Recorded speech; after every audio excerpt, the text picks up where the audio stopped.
তুমি জানো ছেলেটি তোমার প্রতি দুর্বল, তাই তো তুমি ছেলেটিকে ইচ্ছে করেই বারবার অবহেলা করে যাচ্ছ। ছেলেটা কিছু বলতে পারে না, কারণ তোমাকে হারানোর ভয় তার মাঝে সব সময় কাজ করে। ছেলেটার ফোন রিসিভ না করে তুমি আনন্দ পাও, সে ফোনের উপর ফোন দিয়ে যায়, তাতে তোমার কিছু যায় আসে না। তুমি ফোনটা সাইলেন্ট করে আবার ঘুমিয়ে পড়ো। ছেলেটিকে অবহেলা করতে তোমার একটুও আটকায় না। এমনকি তুমি এটাও ভাবো না যে ছেলেটি তোমার কথায় কষ্ট পেলো কি পাইনি। আচ্ছা, সবসময় কি একই রকম চলবে? না, সব সময় একই রকম চলবে না। তোমার পিছে পড়ে থাকা ছেলেটাও একদিন বদলে যাবে।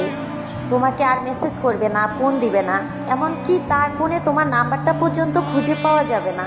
যাকে অসংখ্য অজুহাত দিয়ে দূরে সরে রাখতে, দেখবে একদিন এমন সময় আসবে যখন তুমি একটা বার হেলো বলার মতো সুযোগটাও পাবে না। প্রত্যেকটা মানুষের জীবনে একটা সুযোগ আসে।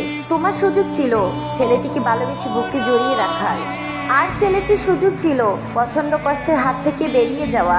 ছেলেটা কিন্তু তার সুযোগটা কাজে লাগিয়েছে, আর তুমি জীবন নামক পাকা একটা মাঠে হেরে যাওয়া প্লেয়ার।